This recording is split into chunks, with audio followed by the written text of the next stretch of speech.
Дали от дадените предпоставки, ако редовно учиш, ќе положиш калкулус или дискретна математика, ќе положиш структурно програмирање, само ако положиш дискретна математика или редовно учиш и си положил структурно програмирање, а не си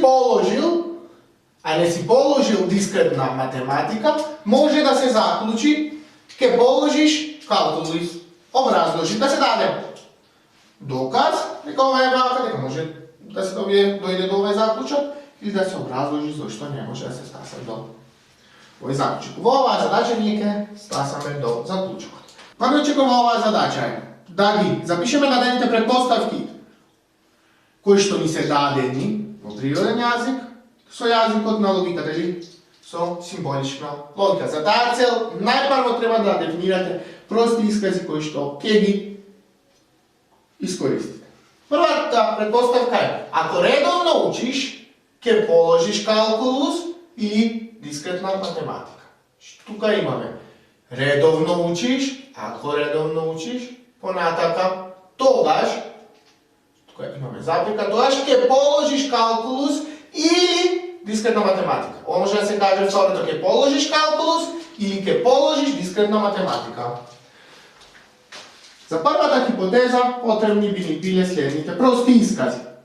Ако редовно учиш, тоа ќе ми биде P, со Q ќе го дефинирам или ќе го означам следниот исказ, ќе положиш калкулус,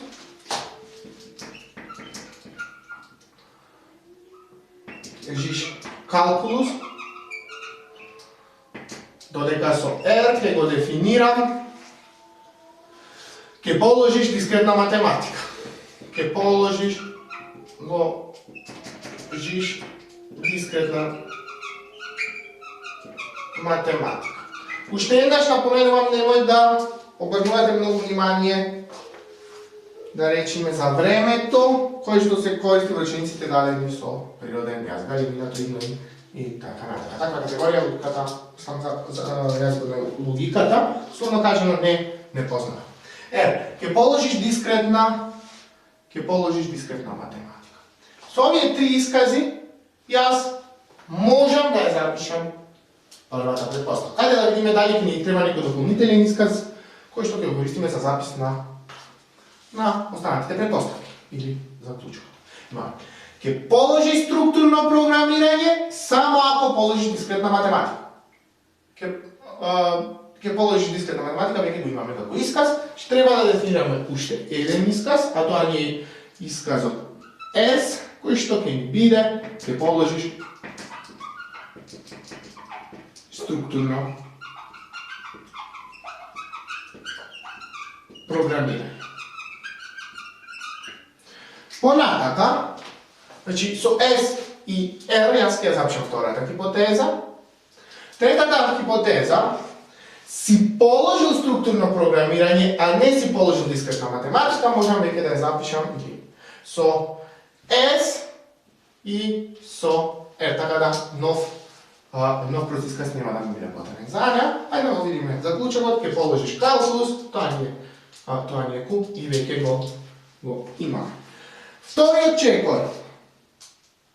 Да ги запишиме предпоставките, користејќи ги овие прости искази и логичките сврзници или логичките оператори. Ако редовно учиш, тогаш може овде да ставиме, ќе положиш калкулус или дискретна математика. Ова може да го кажеме и како. Ако редовно учиш, тогаш ќе положиш калкулус или ќе положиш дискретна математика. Користејќи ги овие прости искази, оваа импликација, гледате тука имаме ако, тогаш може да се запише како. Ако редовно учиш, тоа ни е ако П,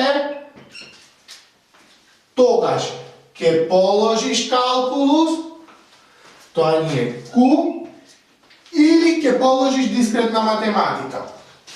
Овде имаме или ќе положиш дискретна математика, тоа ни е или Е. Ова ни е предпоставката 1. Повторувам, ги користиме простите искази, ги поврзуваме со логички svaznici, zada ove rečenici gi prevedime na jazik na simboličната logika. Ili na logikата. Pod 2. Ja prevedуваме втората предпоставка. Ке положи структурно програмирање само ако положиш дискретна математика или редовно учиш. Внимавајте, тука имаме само ако. Ова го дискутиравме на првите аудиториски вежби. Доколку имаме само ако, импликацијата е обратно. Ајде мало подсетување на тоа. Ако имаме два искази, ако имам П, ако, Q би било. Ако Q, тогаш П. Значи, Q повлекла П, ова е нормално. П кога Q. Од Q следи П и така натака, го дискутирам ова. Сега само накратко ќе кажа. Но ако имаме П, само ако Q, тогаш обратно импликацијата П повлекува, П повлекува. Оттаму ова предпоставка може да ја запишеме како ова повлекува, имаме. Ке положи структурно програмирање. Може да го запишеме како S, тоа не е простот исказ S, рековме повлекува, ке положиш дискретна математика или редовно учиш. Чи повлекува R, тоа е ке положиш дискретна математика или редовно учиш. Редовно учиш е П. Значи имаме или П. Ова ни е ставката 2.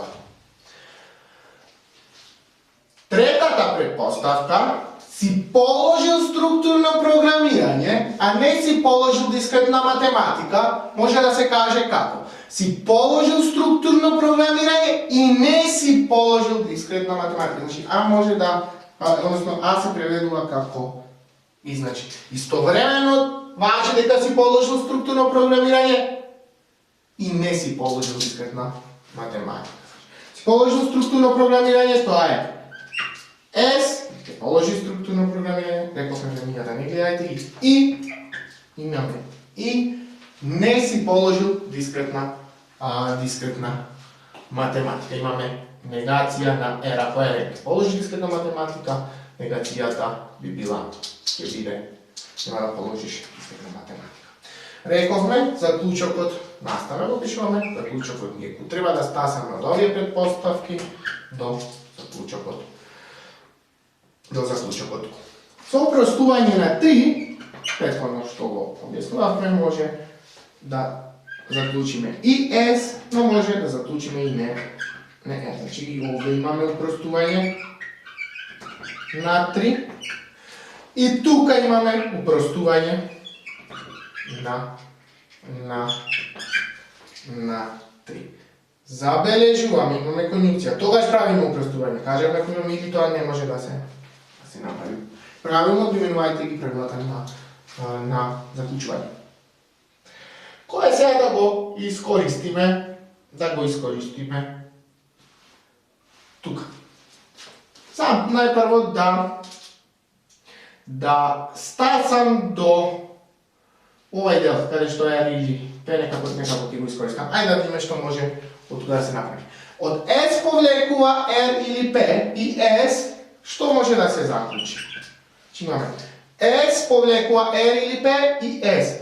Имаме модус поненс. S повлекува нешто и S. Од 2 и 4 следи R или П. На предходните задачи подетално го објаснувавме. Сега веќе го знаете. Имаме модус поненс на 2 и 4. Понатак, што имаме овде? Не R и R или П. Не R и R или П. Дисјунктивен силогизам. И ова го објаснавме на минатите задачи. По детално, значи. Од 5 и 6 следи П по правилото на заклучување деструктивен силогизам. Значи имаме деструктивен силогизам на 5 и 6.